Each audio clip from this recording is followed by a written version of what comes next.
তাই আলোচনা রাখতে চাই, একদিকে দাপর একদিকে কলি। সত্য, ত্রেতা, দাপর, কলি, এই যে চারটা ব্রহ্মার ছেলে, ব্রহ্মার চার ছেলে, তার মধ্যে থেকে দাপর একদিকে, কলি একদিকে। বাবা, আমাদের কলিযুগে কি কি ঘটছে তার উপরেই কথা তুলে ধরবো, কেমন?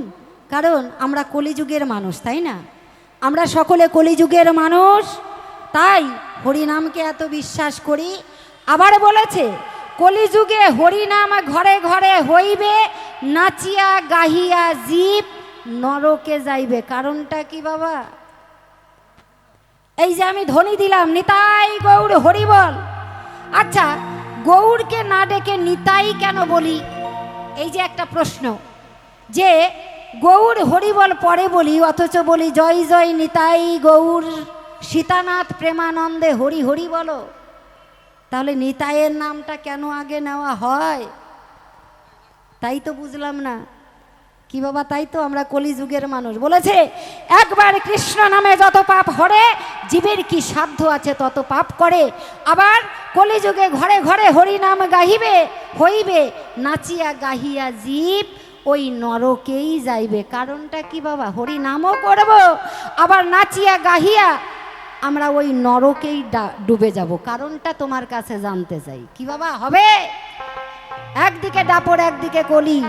তাহলে আমি আজকে দাপর যুগের কিছু কথা তুলে ধরব, আর আমার প্রতিপক্ষ শিল্পী যিনি অত্যন্ত জ্ঞানীগুণী উজ্জ্বল দাস বাউলকে আমি আমার কলি ভাই, মানে কলি যুগের রাজা বানাতে চাই। আর আমি দাপর যুগ, কারণ আমি মা হয়েছি, হ্যাঁ কাকিমা, জেঠিমা, পিসিমা, দিদি সব কিছু হয়েছি বাবা, কিন্তু একবারও আমি বড় দাদা হইনি। তাই আমার বড় স্বাদ, আজকে আমি এই আসরে বড় দাদা হতে চাই, আপনাদের অনুমতি পাইলে তাই। তাহলে আমার প্রতিপক্ষ শিল্পীকে আমি কলি রাজা সেই ভূমিকার উকিল বানিয়ে, আমি দাপর যুগের উকিল হয়ে আমি ওনার কাছে কিছু জানতে চাইব, যেটা আমার জানা নাই, যেটা বুঝি না, যেটা কোনো দিনই শুনি নাই, সেই কথাটাই আমি ওনার কাছে জানতে চাইব। আমার মনে বড় স্বাদ। হরিবল হরিবল। তাই বর্তমান যুগে গানের ভাষায় কি বলছে, এই কলিযুগের উপরেই একখানা গান গাইছি, আর ওনার কাছে কিছু আমি জিজ্ঞাসা রেখে যাব, কেমন? জয়গুরু জয়গুরু। জিজ্ঞাসা একটা হয়ে গেছে, কলিযুগে ঘরে ঘরে হরিনাম হইবে, নাচিয়া গাইয়া জীব নরকে যাবে। কেন যাবে? তোমার কাছে জিজ্ঞাসা রয়, কেমন? তাই কি বলছে শুনুন।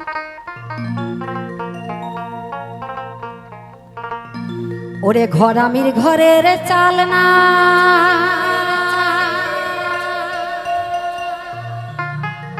ওরে বউ পাগলার বউ নাই রে,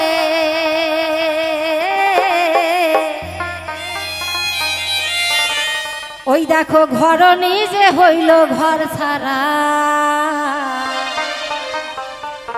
বলি সৎ মানুষের ভাত নাই, ওই সতী নারীর পতি নাই, তোমার কলিযুগটা অধর্মে ভরা। হে কলি ভাই, ও বাবা, যে প্রত্যেকের ঘর বানায় তার ঘরেই দেখবেন যে ছাউনি নাই, অথচ সে সবার ঘর তৈরি করে, তার ঘরেই বাবা ছাউনি নাই। যে প্রচণ্ড বউকে ভালোবাসে, তার বউ আর একজনের হাত ধরে চলে গেছে। তোমার কলিযুগে ঘটছে, আমার দাপর যুগে এটা ছিল না। ছিল ছিল। এখন মোবাইলে হ্যালো বললেই সোনা বললে হয়ে গেল, সোনা গলে গেল। কোথায় যেতে হবে? দিল্লি, বোম্বে, বাংলাদেশ, চলে গেলাম, কোনো টেনশন নাই। তোমার কলিযুগে এইটা হচ্ছে, আমার দাপরে ছিল না। কেন? তোমার কলিযুগটা একেবারে জিলাপির মতন সোজা, যত আকর্ম কুকর্ম সব কলিযুগেই ঘটছে। হে কলি ভাই, তোমার কাছে জিজ্ঞাসা রয়, কারণটা কি বলবে এই ধর্ম সবাই বাপের বেটার মতন? তাই বাজাও।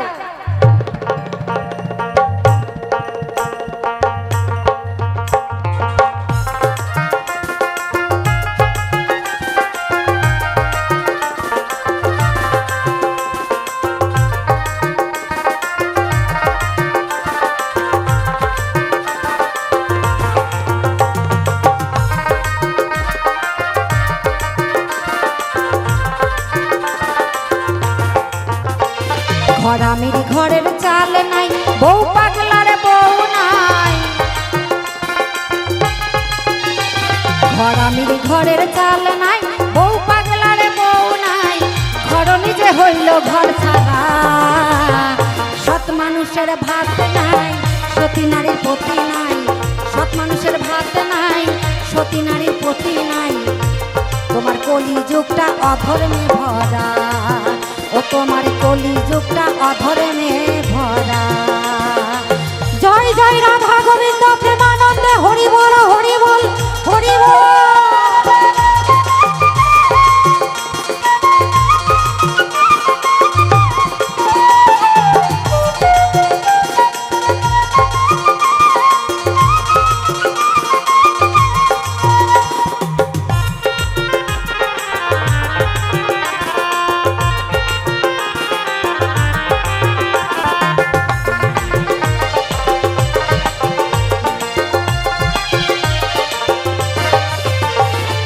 ভালোবাসার ভালো নাই, তিরি তিরি রীতি নাই। ভালোবাসার ভালো নাই, তিরি তিরি রীতি নাই। মানি লোকের হইল মানহারা, চোরের মায়ের বড় গলা, প্রশাসনের মুখে তালা। চোরের মায়ের বড় গলা, প্রশাসনের মুখে তালা। রক্ষক যারা ভক্ষক হয় তারা। বলছে চোরের মায়ের বড় গলা, প্রশাসনের মুখে তালা। বাবা কি যারা চুরি করে তারাই আবার প্রশাসন হয়েছে, তাই না? আপনি বিচার দিবেন, আপনার বিচার হবে না, কারণ ওরাই তো চুরি করে বসে আছে। আপনি বিচারটা করবে কার? বিচার আর করার জায়গা নাই। আমার ছেলে যতই চুরি করুক, আমি সেখানে গলাবাজি দিয়ে বলবো যে আমার ছেলে চুরি করেনি, আমার ছেলে ধোয়া তুলসীর পাতা। আমার ছেলে চুরি করতেই পারে না। তাই বলছে হাইরে চোরের মায়ের বড় গলা, প্রশাসনের মুখে তালা। চোরের মায়ের বড় গলা, প্রশাসনের মুখে তালা। রক্ষক যারা ভক্ষক হয় তারা, রক্ষক যারা ভক্ষক হয় তারা। ঘরামির ঘরের চাল নাই, বউ পাগলার বউ নাই। ঘরামির ঘরের চাল নাই, বউ পাগলার বউ নাই। ঘর নিজে হইল ঘর ছাড়া। বলি সৎ মানুষের ভাত নাই, সতী নারীর পতি নাই। সৎ মানুষের ভাত নাই, সতী নারীর পতি নাই। দেশটা আজি অধর্মে ভরা, তোমার কলি যুগটা অধর্মে ভরা।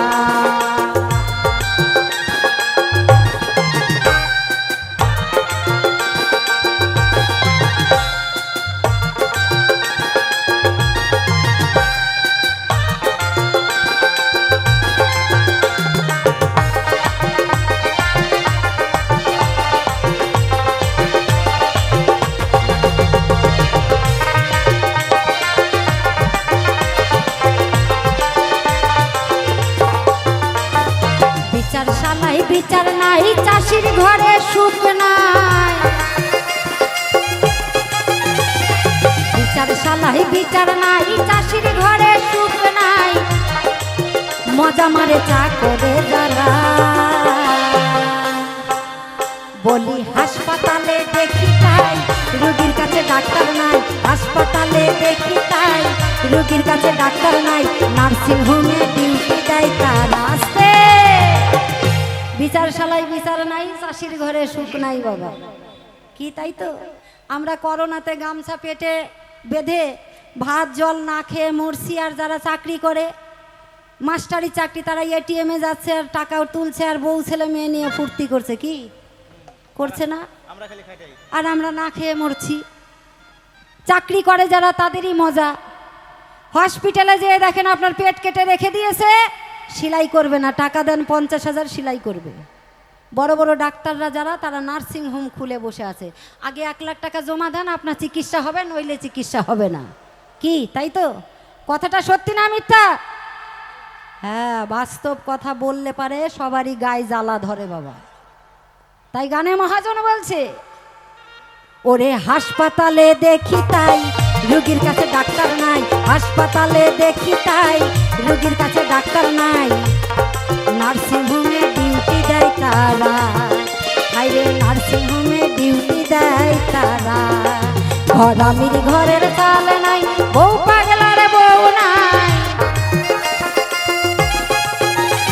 ঘরামির ঘরে চাল নাই, বউ পাগলার বউ নাই।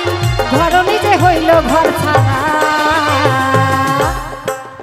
বলি সৎ মানুষের ভাত নাই, সতী নারীর পতি নাই। সৎ মানুষের ভাত নাই, সতী নারীর পতি নাই।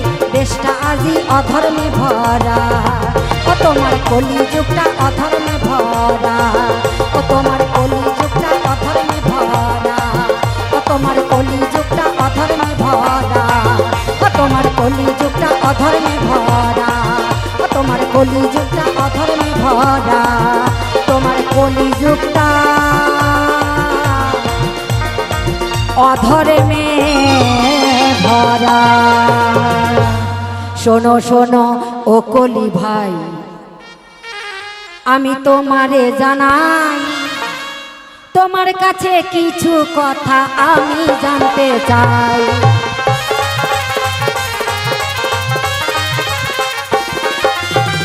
শোনো শোনো ও কলি ভাই,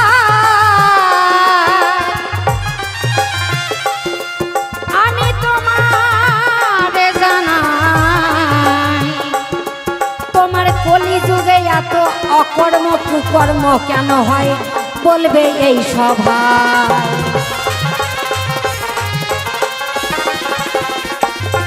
আরো কলিযুগে আমি ওগো দেখতে ওগো পাই, এই যে নিমাই পণ্ডিত দেখো ঘর ছাড়িয়া সন্ন্যাস নিল তাই।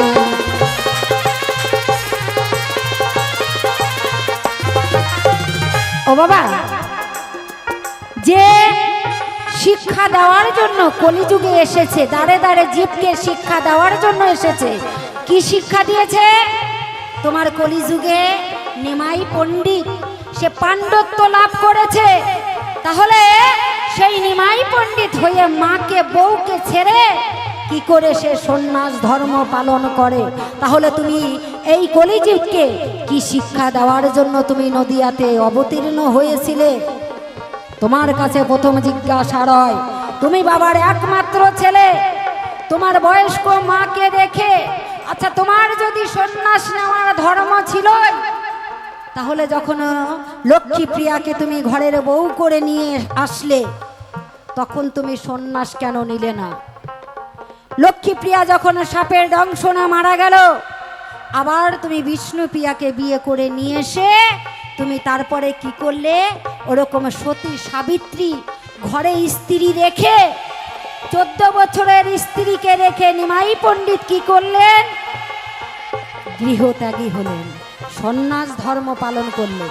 কেন করলে তুমি? তাহলে তোমার মাকে বউকে ভাত কাপড় দেওয়ার জন্য কি তুমি গৃহত্যাগ করলে?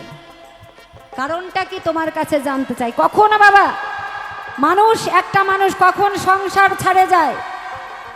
যদি তার বউ, ঘরের বউ যদি কোনো পরপুরুষের সঙ্গে যদি কোনো অকর্ম কুকর্ম করে, তখন তার স্বামী মনে ভাবে যে এই জীবন রেখে আর দরকার নাই, যার জন্য এই জীবন প্রাণ রেখেছি, আমার সেই ঘরের বউই আমার কথা শোনে না, তাহলে এই জীবনে রেখে কোনো লাভ নেই। হয় সন্ন্যাস নিয়ে গৃহত্যাগ হয়ে যাব, না হলে জনমের মতন আমি মৃত্যুদণ্ড করব। তাহলে নিমাই, তোমার কিসের অভাবে তুমি সচী মাতাকে ছেড়ে, বিষ্ণু প্রিয়ার মতন সতীকে ছেড়ে তুমি কেন সন্ন্যাস নিলে? তাই বলবে সঠিক করে এই ধর্ম সভায়, নইলে তোমার ছাড়াছাড়ি নাই। শোনো শোনো ও গো ভাই, শোনো শোনো ও কলি ভাই, আমি জানতে চাই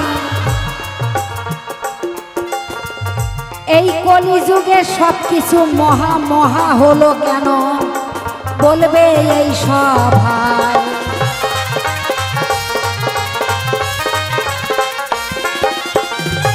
কলিযুগে বাবা, সব যুগে ভগবান আমার অবতীর্ণ হয়ে এসেছেন। সব যুগে ভগবান অবতীর্ণ হয়ে এসেছেন। কি? প্রভু রামচন্দ্র, প্রভু নারায়ণ, প্রভু কৃষ্ণ, তাই না? এই যে যুগে যুগে অবতার হয়ে এসেছে। আর তোমার কলিযুগে এসে দেখতে পাই ওই যে মহাপ্রভু, আমি দেখতে পাই ওই যে মহানাম হলো কেন, আবার মহাপ্রসাদ বলে কেন, বলবে তুমি তাই।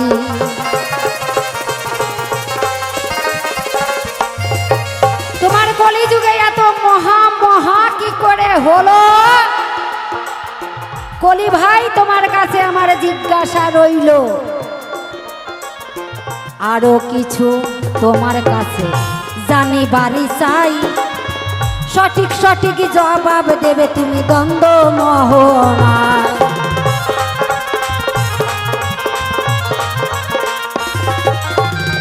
শোনো শোনো ও কলি ভাই, আমি দেখতে পাই ওই কলিযুগে শ্বশুর শাশুড়ি আসলে, গুরু গোসাই আসলে যত্ন কেন নাই?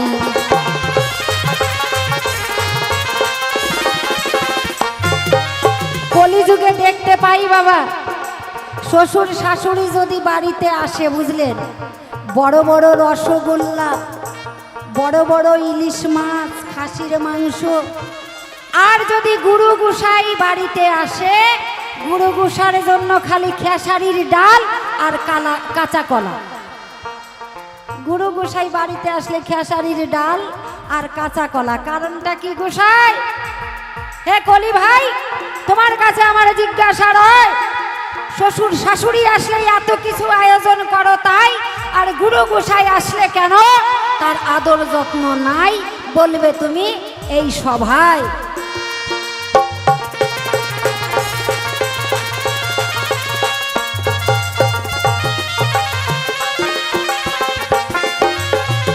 শোনো শোনো ও কলি ভাই, আমি তোমার জানাই যে কথাটি এই সভায় আমি করলাম দান, এক এক করে ধরে ধরে করবে সমাধান।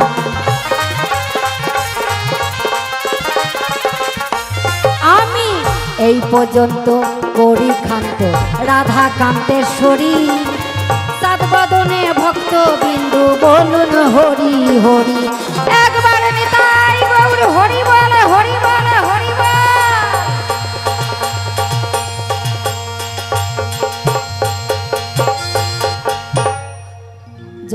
জয় গুরু বাবা। হরি নামে শোক দুঃখতা, ত্রিতাব জ্বালা যাবে জপিলে নাময় বীরা। জপ হরে কৃষ্ণ হরে কৃষ্ণ কৃষ্ণ কৃষ্ণ হরে রাম। জপ হরে কৃষ্ণ হরে কৃষ্ণ।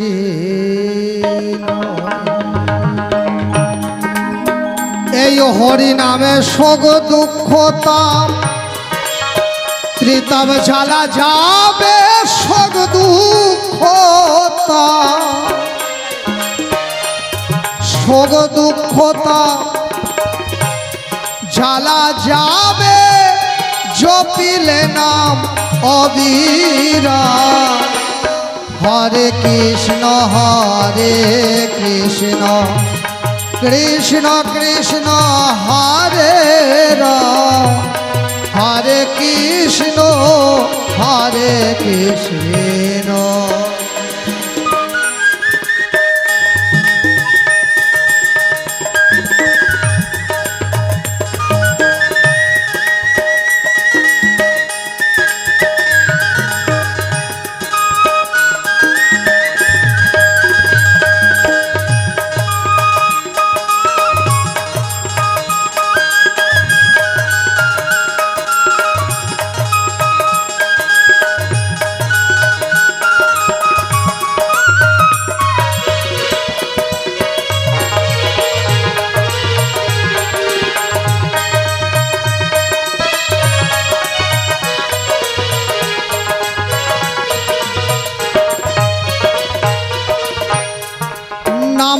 হাসায়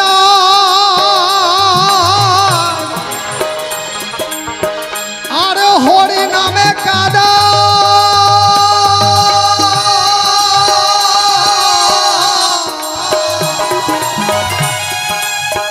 ওরে হরি নামে হাসায় নামে কাদা নামে যাবে হে মনে ধাদা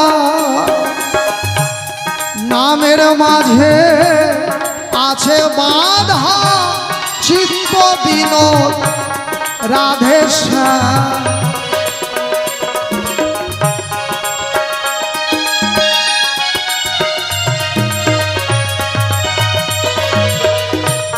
এই নামের মধ্যে আছে বাধা চিত্ত বিনোদ রাধে শ্যাম হরে কৃষ্ণ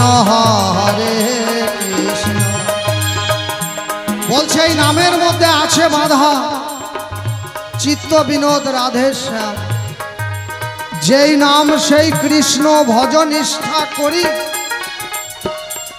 যেই নাম সেই কৃষ্ণ ভজন নিষ্ঠা করি নামের সহিত আছেন আপনি শ্রীহরি এই নামের মধ্যেই নামই আছে যেমন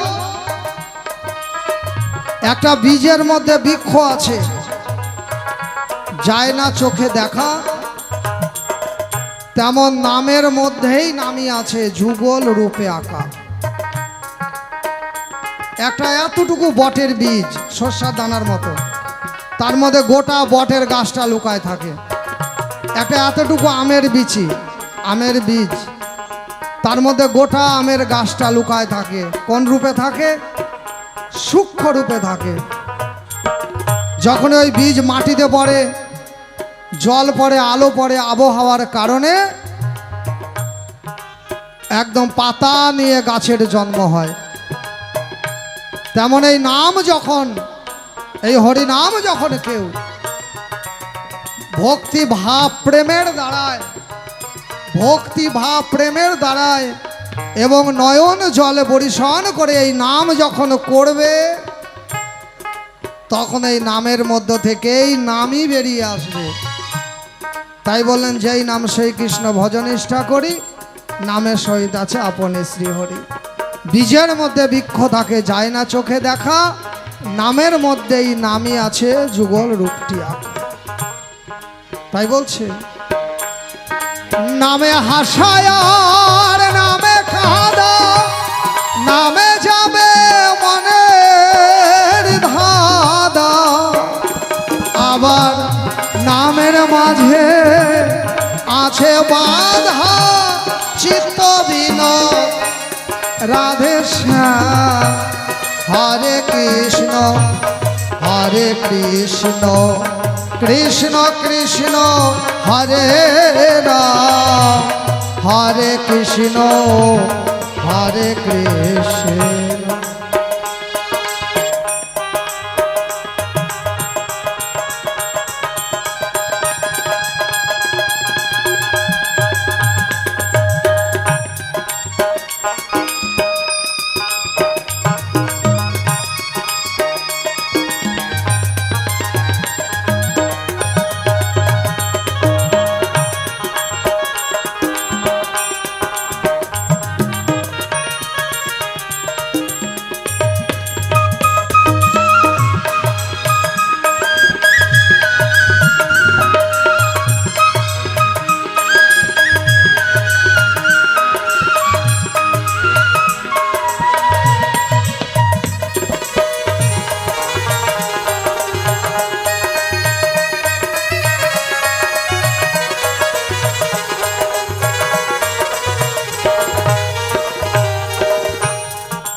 তোমরা নামেতে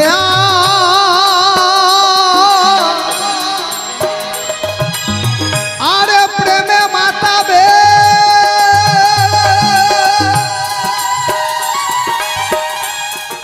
কামের কামনা যাবে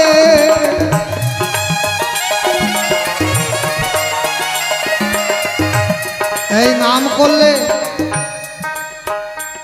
নামের দ্বারা একমাত্র কামকে, ক্রোধকে, কামকে, লোভকে বশীভূত করা যায়। এই একমাত্র হরি নামেই পারে মানুষকে মুক্তি দিতে। তাই বলছে নামেতে আর প্রেমে মাতাবে তোমার কামের কামনা যাবে, তুমি হৃদয় মাঝে উদয় হবে প্রাণের ঠাকুর প্রাণারা।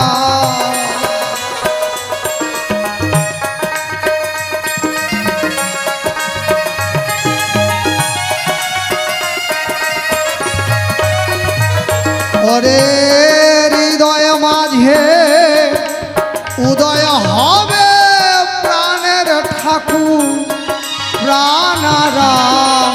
হরে কৃষ্ণ হরে কৃষ্ণ কৃষ্ণ কৃষ্ণ হরে রাম, হরে কৃষ্ণ হরে কৃষ্ণ।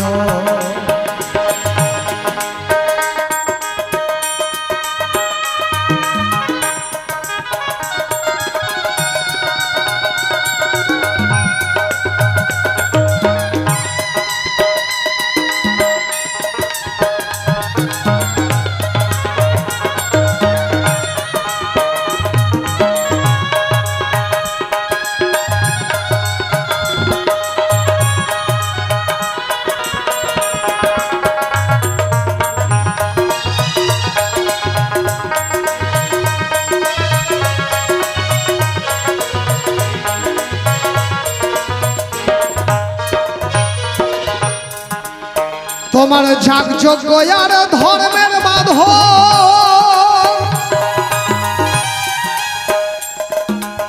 ওরে মরণের লাগবে না কারো।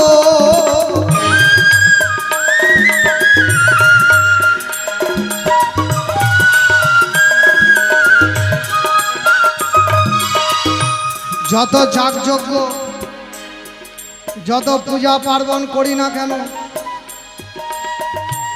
মরণকে আমরা কেউ ঠেকাতে পারবো না। আর মরণকালে একটাই নাম প্রয়োজন হবে, হরিনাম। এই হরিনাম ছাড়া গতি হবে না। তাই এই হরিনাম বিলানোর জন্য মহাপ্রভু সন্ন্যাসী হলেন। কলিজীবের দশা মলিন হেড়ে আমাদের মতো কলিজীব উদ্ধারের তরে প্রভু আমার নাম বিলালো দাঁড়ে দাঁড়ে। মহাপ্রভু এমনি সন্ন্যাসী হয় নাই বাবা। হরিবল হরিবল। প্রশ্ন রেখেছে আমার ঠাঁই নেমাই কেন কলিযুগে সন্ন্যাসী হয়। যাগযজ্ঞ ধর্মের বাঁধন,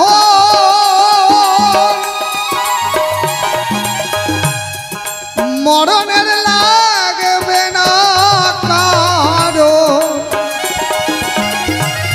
বিজয় বলে ভজন সাধন তারক ব্রহ্ম হরিনাম।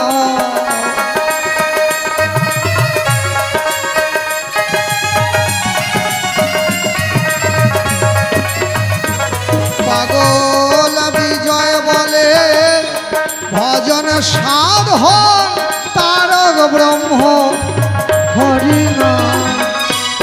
হরে কৃষ্ণ হরে কৃষ্ণ কৃষ্ণ কৃষ্ণ হরে রাম, হরে কৃষ্ণ হরে কৃষ্ণ। তাইতে মহাপ্রভু দেখো সন্ন্যাসেতে গেল। তোমার প্রথম কথার জবাব কথায় মিটে গেল। আমি এখন কলিযুগ হইয়া সভাতে দাঁড়াইয়া আমার দাদা দাপর যুগের জবাব যাব কইয়া।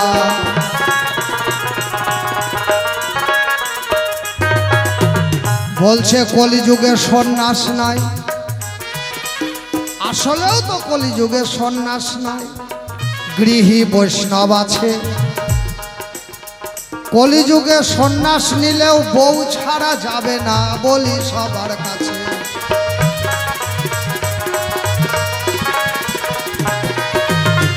কলিযুগে বউ নিয়ে সন্ন্যাসী হতে হবে বাবা, বউ বাদ দিয়ে হবে না। কলির ভজন হচ্ছে যুগল ভজন। আপনি সন্ন্যাসী হবেন, আপনার বউ সন্ন্যাসিনী হবে। আপনি যোগী হবেন, আপনার বউ যোগিনী হবে। আপনি সাধু হবেন, আপনার বউ সাধনী হবে। আপনি বৈষ্ণব হবেন, আপনার বউ বৈষ্ণবী হবে। আপনি বৈরাগী হবেন, আপনার বউ বৈষ্ণবী হবে। আপনি ব্রাহ্মণ হবেন, তো আপনার বউ বামনী হবে। বউ থাকবেই বাবা, বউ ছাড়া সাধন ভজন হবে না। আপনি বাবাজি হবেন, তো আপনার বউ মাতাজি হবে, তাই কি না? তাহলে নিমাই কেন বউ ছেড়ে গেল? আসলে নিমাই বউ মূলত ছেড়ে যায় নাই। মানুষের চোখে বহির জগতে, লীলার জগতে ছেড়ে গেছে, কিন্তু মূলত আসল আধ্যাত্মিক জগতে ছেড়ে যায় নাই, আরো বেশি করে জড়ায় ধরেছে বাবা। তাহলে কলির জীব উদ্ধার হবে কিসে? একমাত্র হরি নামে। আর এই কলিযুগে হরি নাম বিলানোর জন্য নিমাই সন্ন্যাসী হলো। এই সনাতন ধর্মকে রক্ষা করতে নিমাই সন্ন্যাসী হলো। এই নদিয়ার নিমাই প্রথম বিপ্লব এই সনাতন ধর্মের জন্য করেছিল। এই যে আমরা এত এখন মুসলমানরা মিছিল করছে, পথ অবরোধ করছে মুসলমান ধর্ম রক্ষার জন্য, আমরা হিন্দু রক্ষার জন্য, আমরা সনাতনীরা বিভিন্নভাবে মিছিল মিটিং করছি, খবরে আসছি, টিভি নিউজে আসছি, পথ অবরোধ করছি, কি নবান্ন ঘেরাও করছি আমার হিন্দু ধর্ম রক্ষার জন্য। এই প্রথম আন্দোলন করেছিল হচ্ছে মহাপ্রভু মুসলমানদের বিরুদ্ধে আর ব্রাহ্মণদের বিরুদ্ধে। ব্রাহ্মণ সমাজ বড়ই কঠিন, তখন বল্লাল সেনের আমলে এই সনাতন ধর্ম 4 ভাগকে 36 বর্ণ বানালে।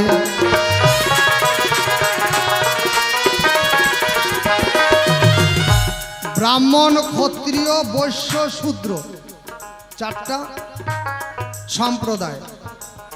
জাতি একটাই, সনাতন ধর্ম হিন্দু জাতি।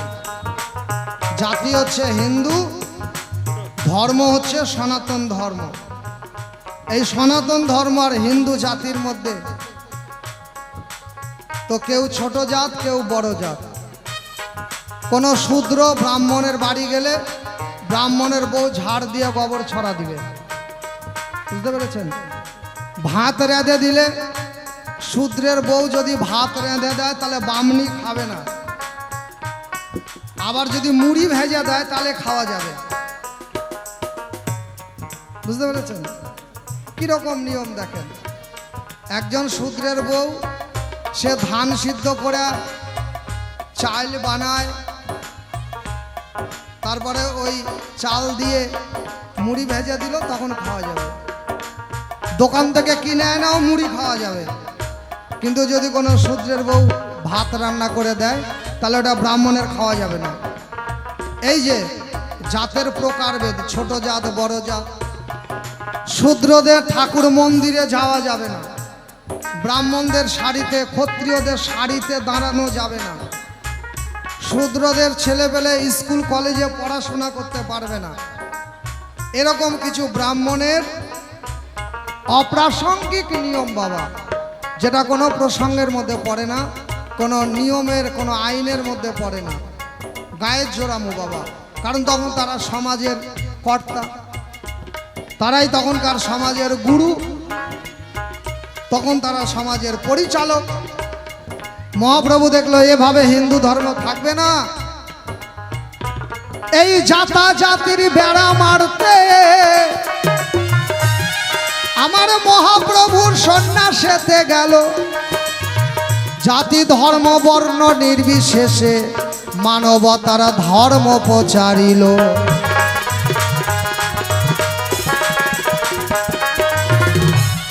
এই একটা কারণ। আর একটা কারণ হচ্ছে তখন দিল্লির সম্রাট মুসলমান, এই বাংলার রাজধানী মুর্শিদাবাদ হাজারদুয়ারি, সেখানকার নবাব মুসলমান। এই মালদা জেলা তখন গৌড় রাজ্য, রামকেলি তার রাজধানী, হোসেন শাহ মুসলমান। আর নদিয়াতে চাঁদ কাজী আর মলয় কাজী, আর ছিল গো যত ব্রাহ্মণ।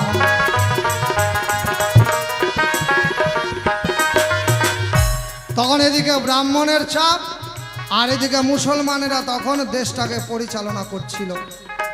জোর করে হিন্দু মেয়েদেরকে মুসলমান ছেলেদের সঙ্গে বিয়ে দিয়ে মুসলমান বানাচ্ছিল। তারপরে জোর করে অস্ত্র ধরে, না হলে গোপনে গোমাংস খাইয়ে, না হলে কলেমা পড়িয়ে, না হলো ডান্ঠি কেটে দিয়ে বিভিন্ন কায়দায় হিন্দুদেরকে মুসলমান বানাচ্ছিল। মহাপ্রভু দেখলো এভাবে তো হবে না, কারণ আমরা সবাই ঈশ্বরের সন্তান। জাতি ধর্ম বর্ণ নির্বিশেষে আমাকে মানবতার ধর্ম প্রচার করতে হবে। যে যেটা ধারণ করে সেটাই তার ধর্ম। কর্তব্য পালন করাকেই বলে ধর্ম। জোর জুলুম করে এক ধর্মের মানুষকে আর এক ধর্মে রূপান্তরিত করাকে ধর্ম বলে না, এটাকে বলে অধর্ম। তাই মহাপ্রভু প্রতিবাদী হইয়া সনাতন ধর্মের জন্য বিপ্লব করিল। তার যত কীর্তনের দল সঙ্গপঙ্গ সহচর ছিল।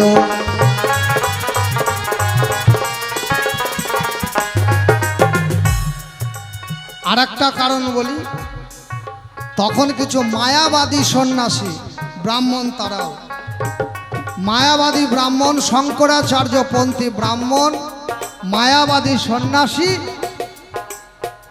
সনাতন ধর্মের তখন জায়গায় জায়গায় মঠ, জায়গায় জায়গায় আশ্রম বানিয়ে তারা নিরাকার ব্রহ্মের সাধন করছিল। তারা ব্রহ্মবাদী, নিরাকার ব্রহ্মের সাধন করো, তোমরা নারী স্পর্শ করবে না, নারীর হাতে খাবে না, এমনকি নারীর মুখ দর্শন না করলে ভালো, এমন কথা তখন এই ব্রাহ্মণেরা, স্বামীজিরা, মায়াবাদী সন্ন্যাসীরা প্রচার করছিলেন। এখনো দেখবেন রামকৃষ্ণ মিশনে যান, কোনো মেয়ে পাবেন না, সেখানে যত ছেলে সব সন্ন্যাসী ব্রহ্মচারী। ভারত সেবাশ্রমে যান, সেখানে সব স্বামীজি সন্ন্যাসী মানে ব্রহ্মচারী।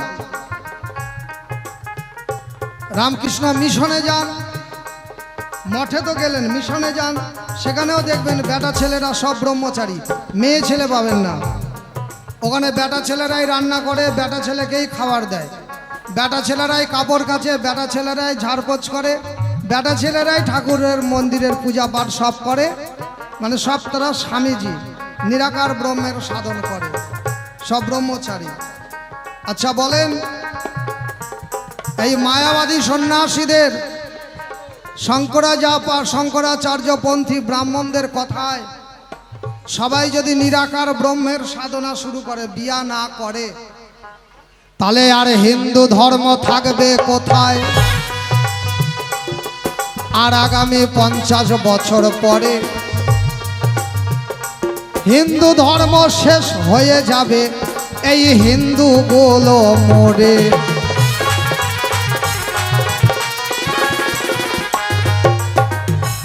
আমরা বেটা ছেলেরা যদি সবাই বিয়া করা বাদ দিয়ে দিই, তাহলে বিয়া না করলে আর ছেলে মেয়েও হবে না। আর ছেলে মেয়ে না হলে বংশ বিস্তারও হলো না, এভাবে বংশ কুল রক্ষা হলো না। আস্তে আস্তে সব হিন্দু শেষ হয়ে যাবে। দু চারটা যারা 10-20 বছর আর বেশি বেঁচে থাকবে তারা সব কলকাতা চিড়িয়াখানা না হলে মিউজিয়ামে থাকবে। বিদেশ থেকে লোক এসে দেখবে যে ভারতবর্ষে হিন্দু নামে একটা জাতি ছিল, এরা সব বেটারা বিয়া না করে করে শেষ হয়ে গেল। না? হরি বল হরি বল। তাহলে এই ধর্ম চলবে না, গারস্থ ধর্ম শ্রেষ্ঠ। বিয়ে করতেই হবে, সন্তানের জন্ম দিতেই হবে, এটাই মহাপ্রভু প্রচার করলেন। তাহলে ব্রহ্মচার্য রক্ষা হবে কিভাবে? সঙ্গে নিয়ে নিজ নারী হয়ে থাকো ব্রহ্মচারী। তাহলে ব্রহ্মচারী হলে তো সন্তান হবে না? হবে। আপনার জীবনে 2টা ছেলে দরকার, একটা ছেলে একটা মেয়ে দরকার। আপনি জীবনে 2 দিনই পতন করেন আর জীবনে করিয়েন না। মানে আপনার যদি 5টা ছেলে দরকার, আপনি 5 বার পতন করেন আর পতন করিয়েন না, আপনি রক্ষা করেন, তাহলেই আপনি ব্রহ্মচারী হলেন। প্রয়োজনে যদি আপনি 2-1 বার নষ্ট করেন তাতে কোনো পাপ হবে না, পুণ্য হবে, এতে বংশ রক্ষা হবে।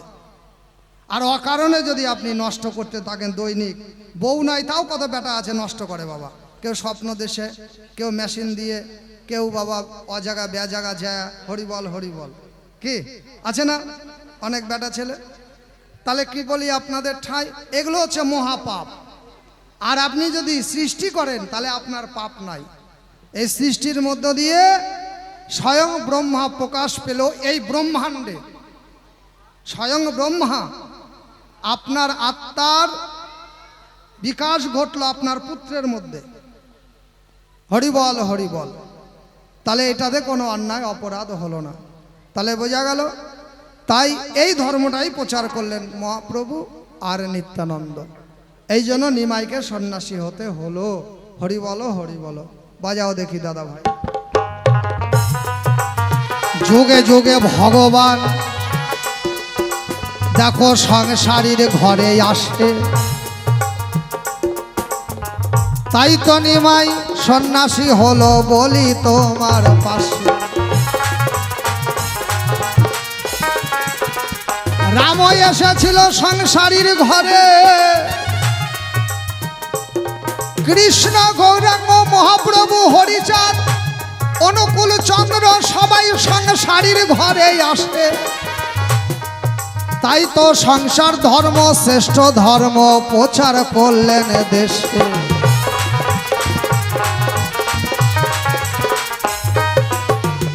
তবে নিমাই নিজের জন্য সন্ন্যাসী হয় না, তাই তে নিমাই কপট সন্ন্যাস হলো তোমাকে জানাই। নিমাই যে সন্ন্যাসী হয়েছিল এই সন্ন্যাসীকে বলা হয় কপট সন্ন্যাসী। তোমার প্রথম কথার জবাব গেল, বলে শ্বশুর শাশুড়ি আসলে দামি দামি রসগোল্লা, গুরু গোসাই আসলে খেসারির ডাল কাঁচা কলা। মহাপ্রভু কেন হলো, কোন মহান কাজ করলো? এই এতগুলো মহান কাজ করলো, তাহলে মহাপ্রভু হবে না কি?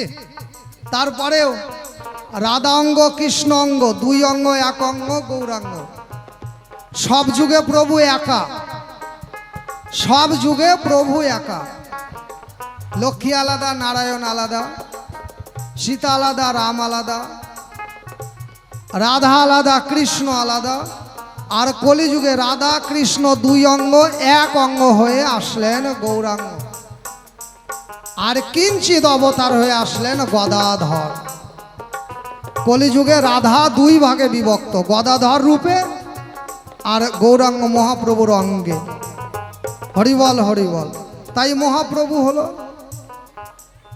এই হরিনাম। একবার হরিনামে যত পাপ হরে, কলিজীবের সাধ্য নাই তত পাপ করে। এই নামে একমাত্র শোক তাপ জ্বালা দূরীভূত হতে পারে। এই নামে একমাত্র পারের করি। এই নামই ভজন, নামই সাধন, নামই সব কলিযুগে। তাই কলিযুগে নাম করলে আর পূজা পাঠ যাগ যজ্ঞ কীর্তন ব্রত গঙ্গা স্নান সব কিছুর ফল এই হরি নামে পাওয়া যায়। তাই এই হরি নামই হচ্ছে মহানাম। হরিবল হরিবল। সব যুগে যাগ যজ্ঞ পূজা পার্বণ ইত্যাদি ছিল, আর কলিতে হরিনাম করো, তাহলেই উদ্ধার হয়ে যাবে। এই তো তোমার কথার জবাব, আস্তে আস্তে কথায় মেটে যায়। তবে কেন শ্বশুর শাশুড়ি রসগোল্লা খায়?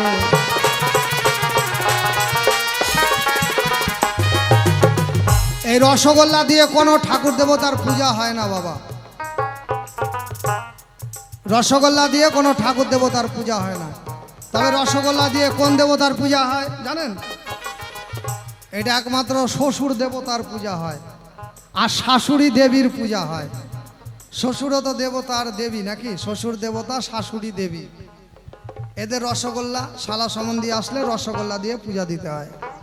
কেন? এই রসগোল্লা শ্বশুরকে কেন্দ্র করেই তৈরি করেছিল বাংলাদেশে যশোর জেলায় রসময় ঘোষ আর গোল্লা ঘোষ। এরা দুটা ভাই, গ্রামের বাড়ি, এদের মিষ্টির দোকান আছে, মিষ্টির ব্যবসা আছে। তখনও কিন্তু রসগোল্লার আবিষ্কার হয়নি। তখন ছিল সন্দেশ, কাঁচাগোল্লা, তখনকার দিনের যেগুলো মিষ্টি, চমচম, ল্যাংচা, এসব তখনকার দিনের মিষ্টি বাবা। জিলাপি, ছানার জিলাপি, এসব ধরনের মিষ্টি। এই নতুন নতুন মিষ্টি তখনকার দিনে ছিল না বাবা। তো কি বলি আপনাদের ঠাই, এসব দিয়েছে শ্বশুরকে। রাত্রিবেলা এসে যে শ্বশুর আবার নিরামিষ খায়, তাই ছানা দিয়ে পায়েস বানিয়ে দিয়েছে, ছানার বড়া করে ঝোল বানিয়ে দিয়েছে। তো এখন ওরা দুবাই চিন্তা করছে যে ছানা দিয়ে যদি এত কিছু করা যায়, চল তাহলে ছানাকে গোল গোল করে একটু মিষ্টি বানিয়ে তার মধ্যে ডুবিয়ে শ্বশুরকে খাওয়াই।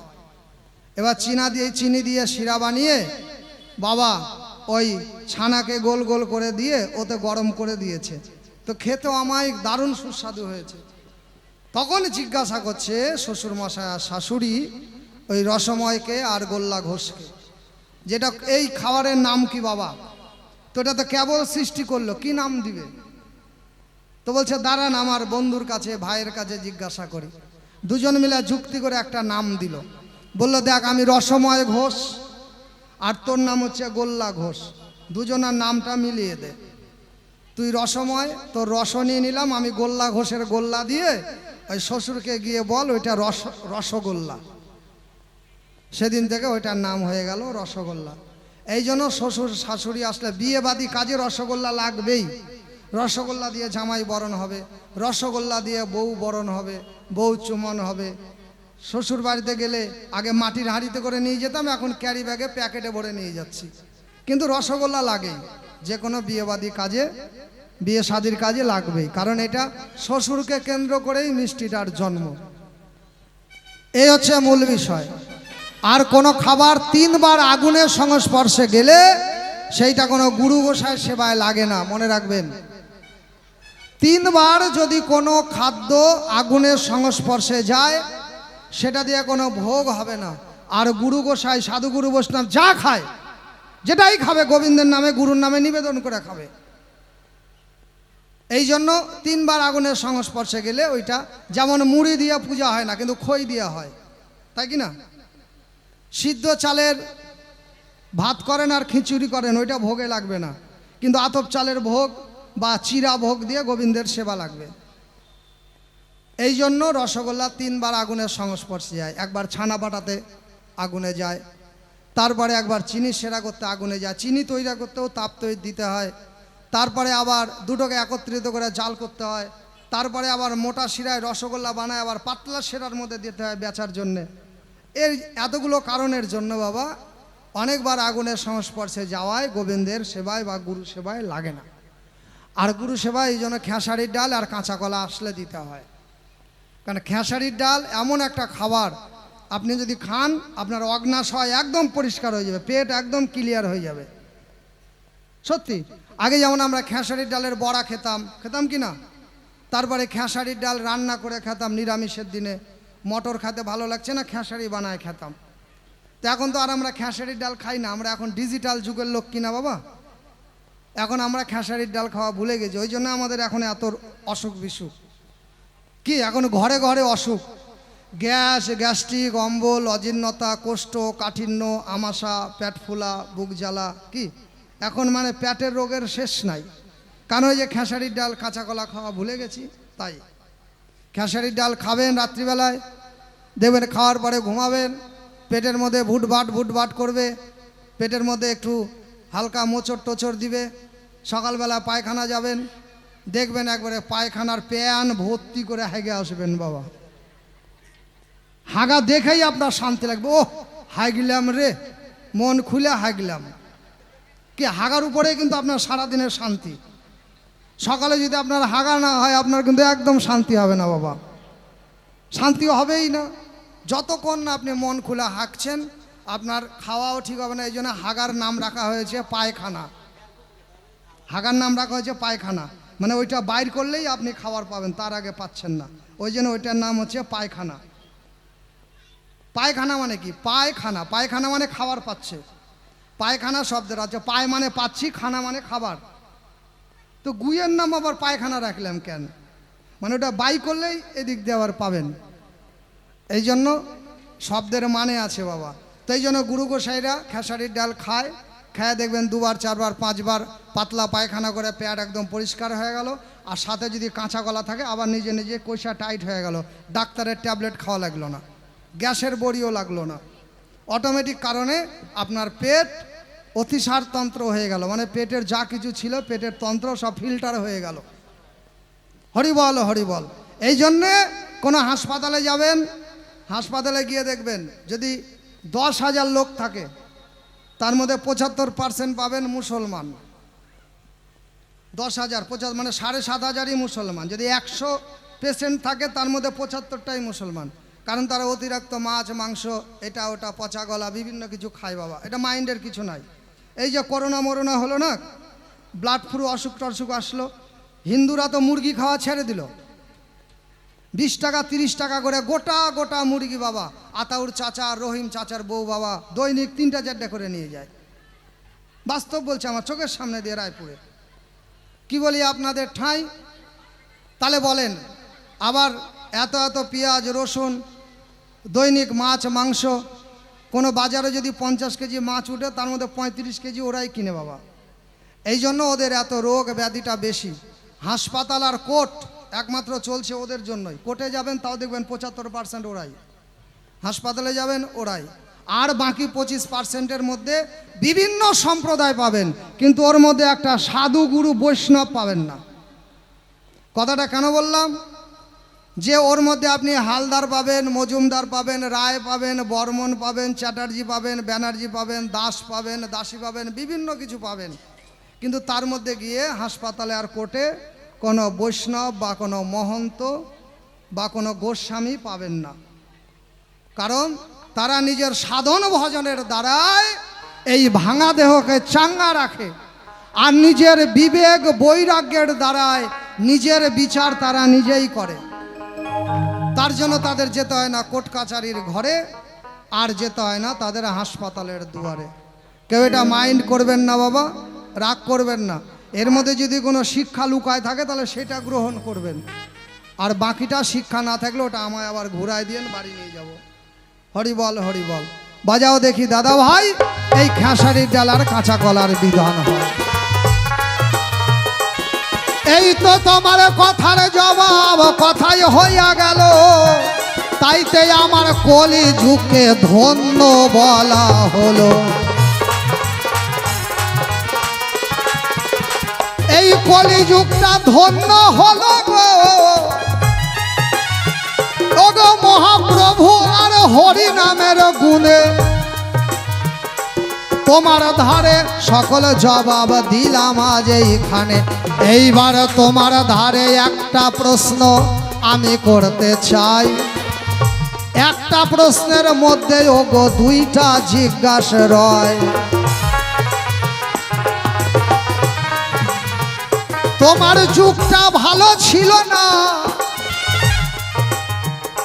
একটা করে নারী 5টা করে বিয়াম করতে পারে, তাহার প্রমাণ দ্রৌপদী বলি তোমার ধারে। দ্রৌপদী তার 5টা স্বামী বাবা। তোমার দাপর যুগ ভালো ছিল না, তারপরে দাপর যুগে আরো অনেক কারণ ছিল, অনেক ব্যাপার ছিল। মোটেও দাপর যুগ ভালো ছিল না। দাপর যুগে কুমারী কালেও ছেলে হতো, তাও নাম সতী। কুন্তী দেবীর বিয়ের আগে কর্ণ নামে একটা ছেলে হয়েছিল কি কুমারী কালে, তাও কুন্তী সতী।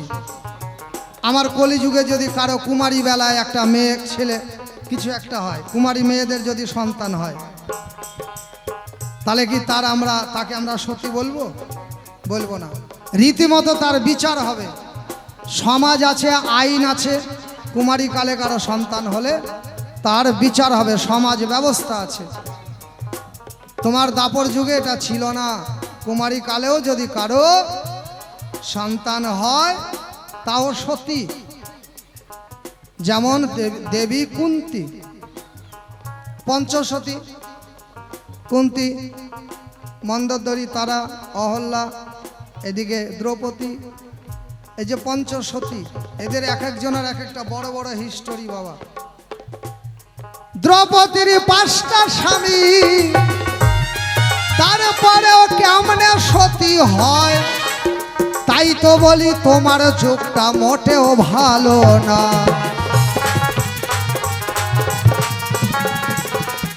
বলো তো দেখি, দ্রৌপদীর তো 5টা স্বামী, কোন স্বামী মরলে দ্রৌপদী বিধবা হবে? 5টা স্বামীর মধ্যে কে মরলে? যুধিষ্ঠির, ভীম, অর্জুন, নকুল, সহদেব, 5টা ভাই। তার মধ্যে কোনটা ভাই মরলে তুমি বিধবা হবা? একটু আমার ধারে কবা। কাকে বলছি? দ্রৌপদীকে বলছি। আমার ভাই দাপর যুগ, তুমি আমার কলির কথা নিবা। কোন স্বামী মারা গেলে দ্রৌপদীর বিধবা বানাবা?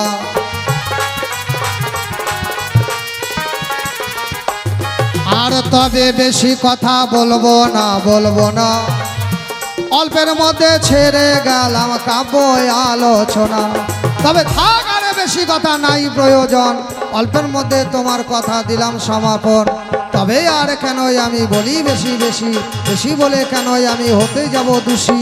গানের ছন্দে মনের দ্বন্দ্বে মন্দ কিছু বলি, আপনারা সাধুগুরু বৈষ্ণব সবাই দিবেন চরণ ধুলি। আসরে আছে যত মাতৃ জাতি, আমি সকলের চরণেতে জানাই গো প্রণতি। গানের ছন্দে মনের দ্বন্দ্বে করি যদি ভুলগুলো করে নেবেন চরণের ফুল। থাক, আর বেশি কথা বলবো না, অল্পের মধ্যে ছেড়ে যাই কাব্যই আলোচনা।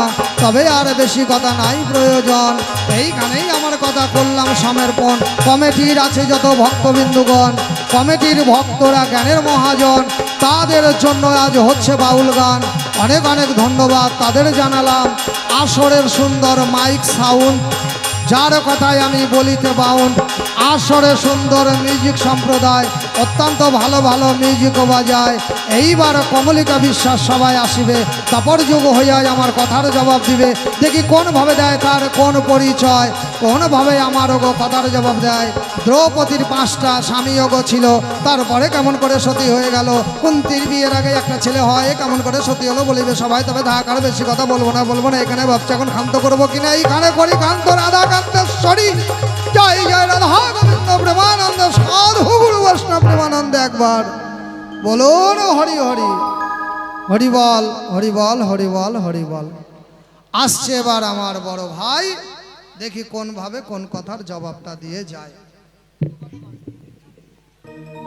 হরি বল, হরি বল, হরি বল। কি বাবা, যা করেছিলাম জিজ্ঞাসা, আমার কলি ভাই সব কিছু করে দিয়েছে খোলাসা।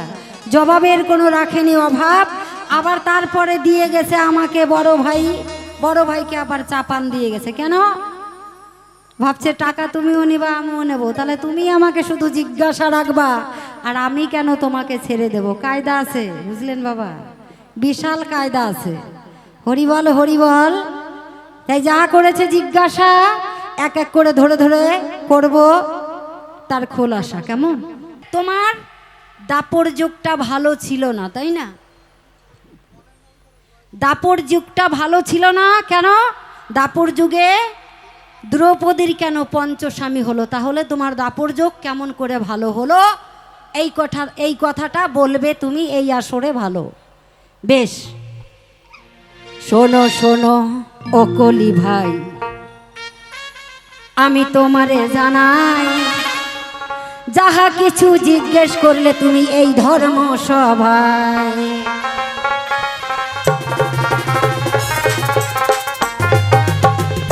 শোনো শোনো কলি ভাই, আমি বলতে চাই, দ্রৌপদী সতী ছিল, বলবো আমি এই ধর্ম সভায়।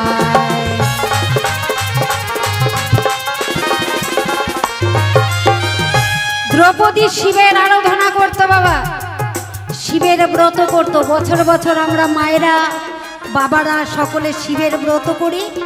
দ্রৌপদী এরকম শিবকে ভালোবাসতো। বাবা ভোলানাথকে ভালোবেসে বাবা ভোলানাথকে বলতো, জল ঢালতো আর বলতো, বাবা আমি তোমার মতন শক্তিমান, তোমার মতন সুন্দর, তোমার মতন একজন পুরুষ আমি যেন স্বামী রূপে পাই। প্রতি বছর জল ঢালতো আর মনে মনে সেটা কামনা করতো বাবা ভোলানাথের কাছে। তখন ভোলানাথ একদিন সেই দ্রৌপদীর কথাই শুনে মনে মনে ভাবলো, তাই এত ডাকাডাকি করে আমার কাছে চাইছে এই বর, তাহলে আমাকে আমার সেই বর ওনাকে দান করতে হবে। তখন 5 বার হাত উঁচু করে বলেছিল, বাবা ভোলানাথ বলেছিল, তথাস্তু তথাস্তু তথাস্তু তথাস্তু, এরকম 5 বার বর দিয়েছিল দ্রৌপদীকে। তাই সেই বর শিবের ব্রত করে সেই বর যখনই দ্রৌপদীকে দিল, সেখান থেকে দ্রৌপদীর পঞ্চস্বামী হলো। এই কথা মিথ্যা নয়, বললাম এই আসরে ভালো। শুধু তাই নয়, বলেছে দ্রৌপদীর পঞ্চস্বামী।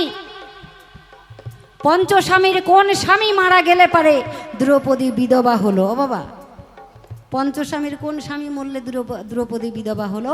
আমার কাছে জানতে চাইলো। তাই অর্জুন লক্ষ্য ভেদ করে দ্রৌপদীকে লাভ করে নিয়ে চলে এসেছিল, এ কথা সবার জানা আছে। তাহলে কলি ভাই তোমার কাছে আমি বলতে চাই,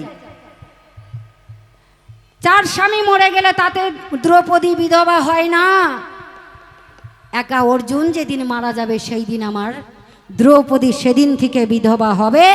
বললাম এই সবাই ভালো। এই জন্য পঞ্চস্বামী মারা গেলে দ্রৌপদী 4 স্বামী যদি মারা যায় দ্রৌপদী কখনো বিধবা হয় না। যদি অর্জুন যেদিন মারা যাবে সেই দিনই দ্রৌপদী সেদিন থেকে বিধবা হবে। তোমার কথার এইভাবে আমি করলাম বিশ্লেষণ। শোনো শোনো ও কলি ভাই, আমি বলতে চাই, যাহা কিছু জিজ্ঞেস করলে আমার কাছে বললাম আমি তাই।